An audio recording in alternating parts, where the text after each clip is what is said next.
My psychopath mother assaulted me and took me to court over $3. She lost, then vandalized the house I was renting to her. I had her evicted and admitted to a psych ward for what she did after. I own a small house, and my parents have always really wanted to live in it rent-free. My dad is retired, and my mom refuses to work, and after some bargaining, we came to deal. A lease was written stating they'd pay $350 per month, which was the amount needed for me to pay it off. Essentially, I wasn't making a dime on this house. Well, I recently told my mother that rent would go up by $3 because of a slight increase in insurance. My mother lost it. She actually screamed at me, claiming I'm a money-hungry beach, threatened to ruin the garden because of this, and even lunged at me trying to grab my hair. She yelled that I owe her this, that she won't pay the $3, and I can't evict her because it's her house. I finally got her to let go of me and yelled back that she and my dad are listed as tenants. I went to turn around and leave, but she ran past me and blocked the door. "I'm not paying," she yelled again. I was at my wit's end by now and physically pushed her out of the way, then told her to talk to a lawyer about this, because if they refuse to pay, I will evict them. I walked out of the house, and later I heard the news that my mother is divorcing my father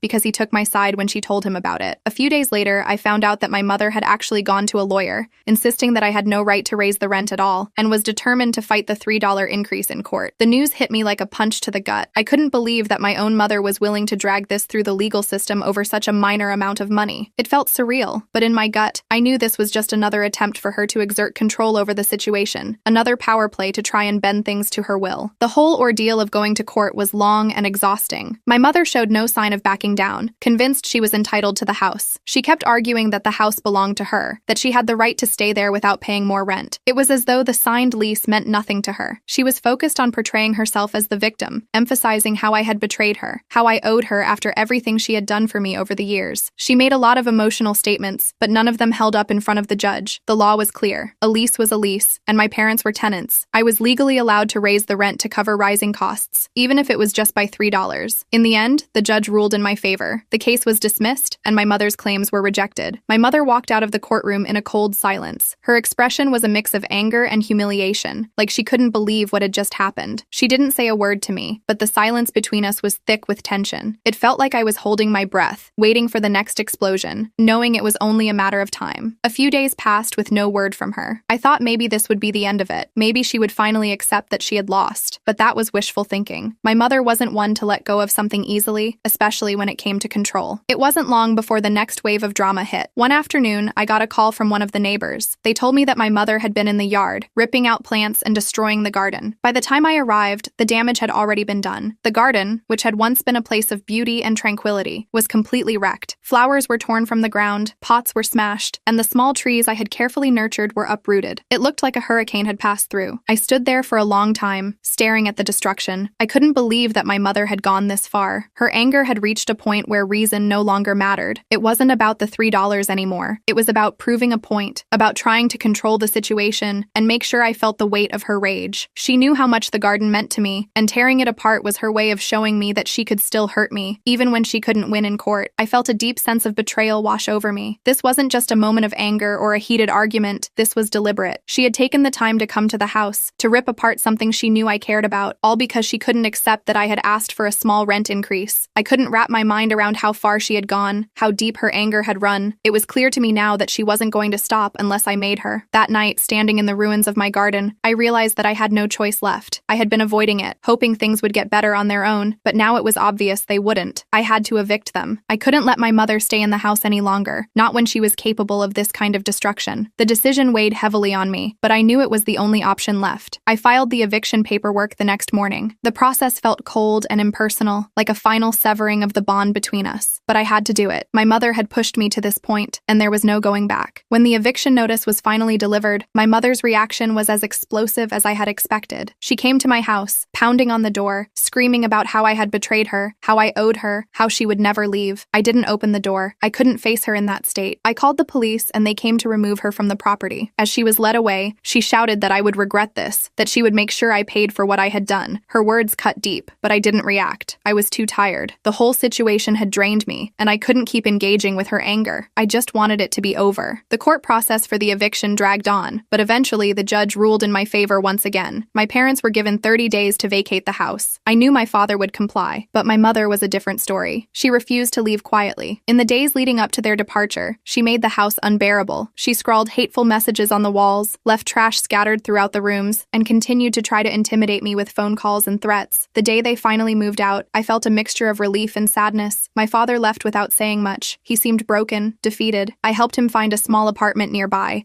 And although he was grateful, it was clear that the divorce and the fallout with my mother had taken a toll on him. This wasn't how he had pictured his retirement, and the guilt weighed on me, even though I knew this situation wasn't my fault. After they left, the house felt empty and cold. It had once been a place of comfort, but now it was just a reminder of everything that had gone wrong. I spent the next few weeks cleaning up the mess they had left behind. I fixed what I could, but some of the damage was too deep to simply cover up. The hateful words scrawled on the walls had left a mark, not just on the house, but on me as well. After my parents left the house, I spent weeks cleaning and trying to restore it to some kind of normalcy. The hateful words my mother had scrawled on the walls were the first thing I tackled. I scrubbed and painted over them, trying to erase the anger that had been embedded into the house. Every room felt like a reminder of the battle that had taken place here, but I knew I couldn't dwell on it forever. The garden was next. I replanted the flowers she had ripped out, filled the pots with new soil, and tried to bring back the peace the space once gave me. It wasn't just about repairing the physical damage. This was a way for me to move forward. But despite my best efforts to distance myself from the situation, my mother wasn't done causing chaos. About a month after the eviction, I got a call from the police. They had arrested my mother for trespassing. Apparently, she had been seen wandering around the property late at night, looking through windows, pacing the yard. A neighbor had called the police, worried about her erratic behavior. I wasn't surprised when I got the call. Her anger had always made her unpredictable, but the idea of her lurking around the house at night unsettled me. I thought back to her threats, the way she had shouted that I would never get rid of her, and it made sense. She couldn't let go. The police told me they had picked her up and taken her in for questioning. They didn't keep her long, just a few hours. But the incident made me realize that her mental state might be worse than I thought. She had never been like this before, at least not to this extent. Her anger had always been sharp, but I hadn't seen this level of obsession and instability. Not long after the trespassing incident,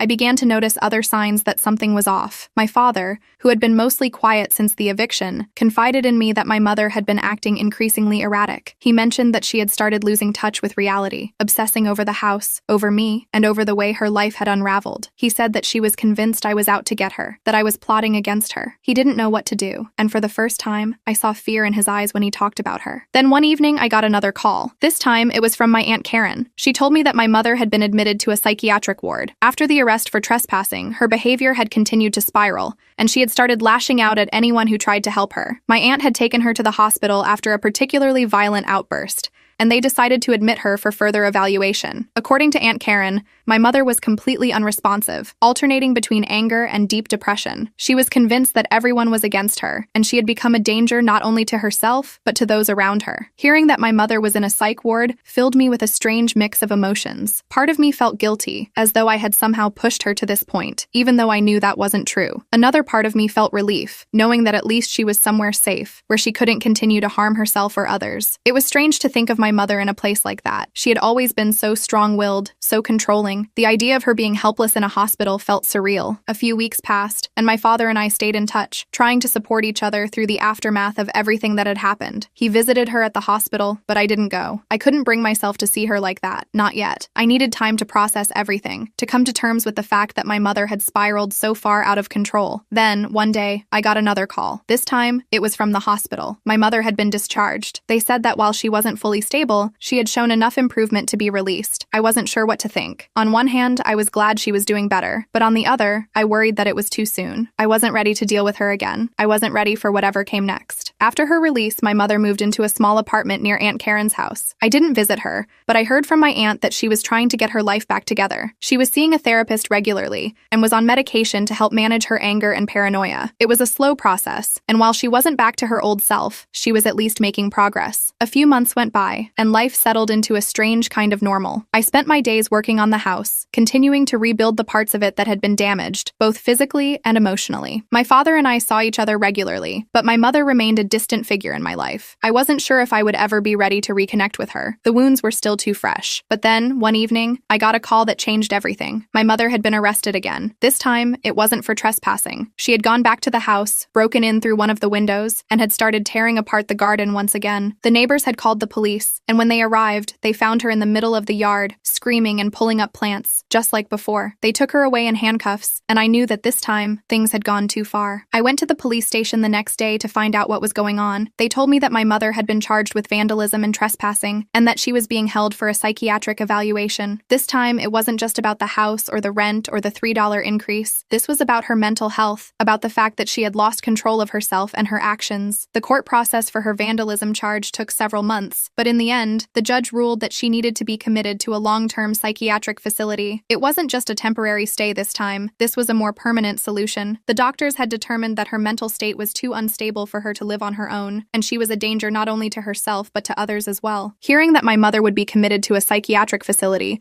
brought a sense of finality to everything that had happened. It was heartbreaking in a way, but it was also a relief. I knew that she was in the right place now, where she could get the help she needed. But at the same time, it felt like the last thread connecting us had been cut. She wasn't the same person anymore, and I wasn't sure if she ever would be again. In the months following her commitment, I focused on rebuilding my life. My father continued to live nearby, and we grew closer as time went on. We both carried the weight of what had happened with my mother, but we didn't talk about it much. It was an unspoken understanding between us. That chapter of our lives was over, and we had to move on. The house, once filled with so much tension and anger, had finally become a place of peace again. I had replanted the garden for the second time, and the flowers bloomed brighter than ever before. The house felt like mine again, no longer haunted by the memories of the past. As for my mother, I received updates from my aunt every now and then. She was doing as well as could be expected in the psychiatric facility, but I didn't visit her. I wasn't ready to face her, and I wasn't sure if I ever would be. The distance between us had grown too wide, and while I hoped she would find some peace in her own life, I had to focus on finding it in mine.